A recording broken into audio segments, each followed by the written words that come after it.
আসসালামু আলাইকুম গাইস, আশা করি সবাই ভালো আছেন। আমিও ভালো আছি। আজকে বাজারে কি বাজার করলাম তাই ভাবলাম আপনাদের সাথে শেয়ার করি।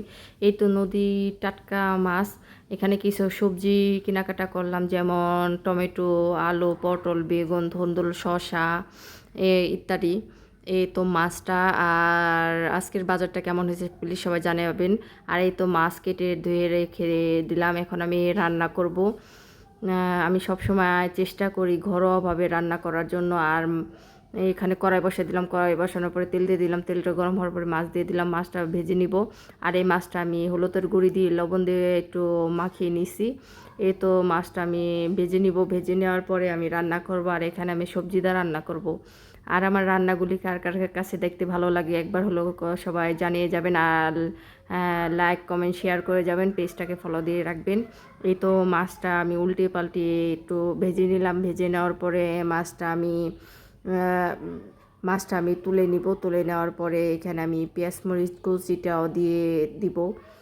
আর তাজা মাছটা সবসময় এভাবে রান্না করলে খেতে ভালো লাগে। নদীর যে টাটকা তাজা মাছটা, এখানে পেঁয়াজ মরিচ কুচিটা দিয়ে দিলাম, দিয়ে দেওয়ার পরে ভালো করে নেড়ে চেড়ে আমি মিশিয়ে কষিয়ে নিব। পেঁয়াজটা ভালো করে ভাজা হলে এখানে আমি স্বাদ মতো লবণ দিয়ে দিব। লবণ দেওয়ার পরে আদা রসুনের পেস্টটা দিয়ে দিলাম, পেস্টটা দেওয়ার পরে নেড়ে চেড়ে ভালো করে নিয়ে ঝোল কষানোর জন্য পানি দিয়ে দিলাম।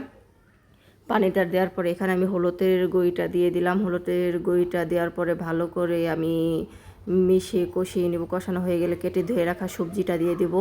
আর এখানে আমি বিভিন্ন রকমের সবজি দিয়ে আজকে মাছটা রান্না করব। এই তো কষিয়ে নেব ভালো করে নেড়ে চেড়ে, তারপরে ঢাকনা দিয়ে বেশ কিছুক্ষণ ধরে ঢেকে রান্না করে নেব। ঢাকনা খুলে আবার বেশ কিছুক্ষণ ধরে নেড়ে চেড়ে কষিয়ে নেব। এখানে বেশ কিছুক্ষণ ঢাকনা দিয়ে ঢেকে ভালো করে কষিয়ে নেব। তারপরে আমি কেটে ধুয়ে রাখা টমেটোটা দিয়ে দিব। টমেটোটা দিয়ে একটু নেড়ে চেড়ে মিশিয়ে নেব। মিশিয়ে নেওয়ার পরে টমেটোটা হালকা একটু রান্না হয়ে গেলে এখানে আমি পরিমাণ মতো ঝোলের পানি দিয়ে দিব। আর ঝোলের পানি দেওয়ার পরে আমি ঢাকনা দিয়ে একটু নেড়ে চেড়ে ঢাকনা দিয়ে ঢেকে দিব। বলক ওঠা অন্তরি বলক উঠে গেলে আমি ঢাকনা খুলে আবার একটু নেড়ে চেড়ে রান্না করে নিব। আর আমার রান্নার ফাইনাল লুকটা আজকে কেমন হইতাছে সবাই জানাবেন।